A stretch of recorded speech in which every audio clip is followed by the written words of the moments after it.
অনিমা বিছানায় শুয়ে আছে, প্রবলভাবে চাইছে কথা বলতে, কিন্তু ওর মুখ দিয়ে একটাই শব্দ বের হচ্ছে, আ। কোনো কথাই বলতে পারছে না অনিমা। সবাই অবাক চোখে তাকিয়ে আছে হাসপাতালের বিছানায় শুয়ে থাকা অনিমার দিকে। বড় বোন উড়ে এসেছে কানাডা থেকে। অনিমার স্বামী আবদার করে বলেছিল, আপা আপনাকে আসতেই হবে, নইলে আমি কিছুতেই কিছু করতে পারছি না। অনিমার বড় আপা বলেছিল, আমি আসছি। তারপর টিকিট কেটে সোজা চলে এসেছে আমেরিকাতে। অনিমা হাসপাতালে ভর্তি হয়েছে। কয়দিন যাবৎ সে খাবার খেতে পারছে না। খাবার মুখের কাছে এনে দিলেও হা করে না। অদ্ভুত ব্যাপার। তাকে দেখাশোনা করে যে মেয়েটি, সে অনেক বলে, আপু হা করো, তুমি একটু খাবার মুখে দাও। কিন্তু অনিমা হা করতে হবে এটা যেন ভুলেই গেছে। ড্যাব ড্যাব করে তাকিয়ে থাকে চারপাশে, মনে হয় সে কাউকে চিনতে পারছে না। তারপর তাকে ভর্তি করা হলো হাসপাতালে। বড় বোন ঢাকায় ফোন করে তার ইমিডিয়েট ছোট বোনকে আসতে বলল আমেরিকাতে। তার ভিসা করা আছে। সে বলল, আমি অবশ্যই আসছি। সেও কাপড় চোপড় গুছিয়ে সুটকেসে ভরল, তারপর রওনা করল আমেরিকার উদ্দেশ্যে। অনিমার বড় আপা সবাইকে ফোন করে দোয়া করতে বলল। দোয়া ছাড়া কোনো উপায় নেই, নইলে অনিমা হয়তো সবাইকে ছেড়ে চলেই যাবে। একমাত্র ভরসা আল্লাহর উপর। সবাই দোয়া করতে লাগলো অনিমার জন্য। যখন মেঝো আপা পৌঁছালো আমেরিকাতে, সে সরাসরি চলে গেল হাসপাতালে। বলল, আমি আমার বোনকে দেখতে চাই, এক মুহূর্ত দেরি করা সম্ভব না। সে চলে এলো হাসপাতালে। দেখল অনিমা চোখ বন্ধ করে শুয়ে আছে। বড় আপা বলল, এখন একটু একটু করে খাচ্ছে এবং কথাও বলছে। বড় আপা বলল, হয়তো কারো দোয়া কবুল হয়ে গেছে। যে মানুষটা ভেবেছিলাম আমাদেরকে ছেড়ে চলে যাবে, সে তো এখন সুস্থ হয়ে উঠেছে অনেকটা। অনিমা সব কিছু বুঝতে পারে, শুনতে পারে, কিন্তু ধীরে ধীরে কথা বলছে। সে ভাবছে, আমি কি মারা যাচ্ছি? আবার মনে মনে বলে, আমি এখন যেতে চাই না। হে আল্লাহ, তুমি আমাকে রাখো, আমার অনেক কাজ আছে। প্রত্যেকটা মৃত্যু পথযাত্রী এভাবেই ভাবে, তার পৃথিবীতে অনেক কাজ, এবং হয়তো তার দোয়াই আল্লাহ কবুল করেছে। সে ফিরে এসেছে স্বাভাবিক জীবনে। ডাক্তার বলে দিয়েছে, এখনও আমরা পরিপূর্ণ বিশ্বাস করতে পারছি না সে ফিরে এসেছে। তাকে পর্যাপ্ত খেতে হবে, শরীরে রক্ত নেই, রক্ত দিতে হবে। তার ব্লাড গ্রুপ অনুযায়ী যাদের রক্ত মিলেছে তারা সবাই রক্ত দিতে প্রস্তুত হলো। অনিমা ভাবে, আমি হয়তো কোনো পুণ্যি করেছি জীবনে, নইলে আমাকে সবাই এত ভালোবাসে। কিন্তু আমাকে যদি আল্লাহ ভালোই বাসতো, তাহলে আমি বিছানায় কেন?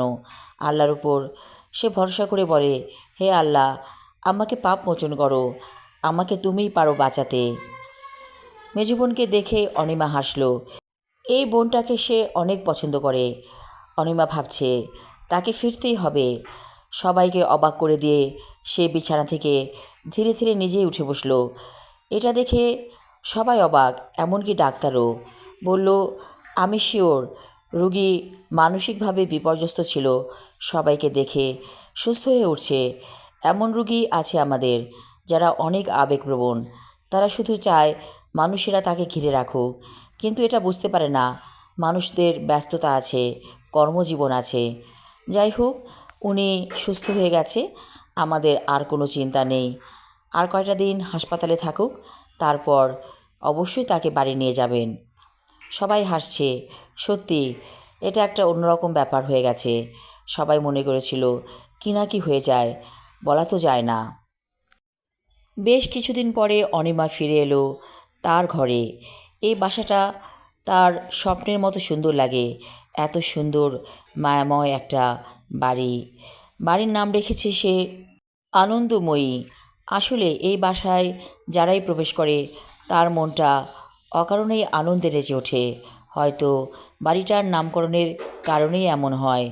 অনিমা বলল, তোমরা আমার জন্য অনেক করেছো, আমি কৃতজ্ঞ তোমাদের প্রতি। বড়াপা বলল, তুমি কৃতজ্ঞতা প্রকাশ করো আল্লাহর প্রতি, তিনিই তোমাকে সুস্থ জীবন দিয়েছেন। অনিমা বলল, আমি এখন আল্লাহর পথে আসব। অনেক দিন আমি এটা ভেবেছি, আল্লাহ যদি আমাকে পরিপূর্ণ সুস্থ করে দেন তাহলে আমি ওনার পথেই চলে আসব। বড়পা বলল, আমরা তো এটাই চাইছি, তুমি তোমার মতো করে সুন্দরভাবে বাঁচবে। অনিমা বলল, খুব কফি খেতে ইচ্ছে করছে। অনিমার স্বামী বলল, ও আচ্ছা, কফি খাবে, আমি বানিয়ে দিচ্ছি। সে দৌড়ে কিচেনে চলে গেল। মেজো আপু বলল, না, আমি কফি তৈরি করে দিচ্ছি। অনিমার স্বামী বলল, আমার হাতের কফি অনিমা খেতে খুব পছন্দ করে। ঠিক আছে, তাই হোক, আমরাও কিন্তু বাদ যাব না, সবাই কফি খাবো। অনিমার স্বামী হাসছে, তার মুখেও হাসি, অনেকটা বিজয়ের হাসি। তার স্ত্রী বাসায় ফিরে এসেছে, এর চেয়ে আর কী আনন্দ হতে পারে। কফি বানিয়ে সাথে কিছু স্ন্যাক্স দিয়ে পরিবেশন করলো টেবিলে। সবাই কফি খাচ্ছে। অনিমা বলছে, আমি আমার এই খাবার টেবিলটাকে অনেক মিস করেছিলাম। টেবিলটা যেন আমাকে বলছে, তুমি ফিরে এসেছো, আমি খুশি হয়েছি। অনিমার কথা শুনে সবাই হেসে ফেলল। বাড়িটা যেন আনন্দে নাচছে। অনিমা বলল, আমার এই আনন্দময়ী আমাকে যেন বারবার বলেছিল, ফিরে এসো, ফিরে এসো। মেজো আপা বলল, অসুস্থ অবস্থায় তুই এত কিছু বুঝেছিস? অনিমা বলল, আমি সব বুঝতে পারতাম, শুধু কথাটাই বলতে পারতাম না। কেন এমন হয়েছিল আমি নিজেই অবাক হয়ে গিয়েছিলাম। অনেক কষ্ট হয়েছিল আমার গলাতে। কফি খাবার পরে অনিমা বলল, আমি একটু বাগানটা ঘুরে দেখতে চাই, কতদিন যেন বাগানটাকে আমি মিস করছি। বড়পা বলল, বাগান পরে দেখিস, এখন একটু শুয়ে থাক। অনিমা বলল, আমি শুয়ে থাকবো না, আমাকে যেতেই হবে। সবার বারণ সত্ত্বেও অনিমা নিজেই হেঁটে হেঁটে চলে এলো বাগানে। তার বড় মেয়ে তার সাথে আছে। বলল, মাম্মি, আমি তোমার কাছে আছি, তুমি পড়ে যাবে না। অনিমা ধীরে ধীরে হাঁটছে, ঘাসে পা দিয়ে দিয়ে। ওর কাছে মনে হচ্ছে জীবনের প্রত্যেকটা মুহূর্ত অনেক দামি। এখন আর জীবনের সময়কে নষ্ট করা যাবে না, যতদিন বাঁচবে সুন্দরভাবে বাঁচবে। হঠাৎ একটা ঝোপের দিকে নজর গেল অনিমার। দেখল বিরাট বড় একটা লাউ সেখানে।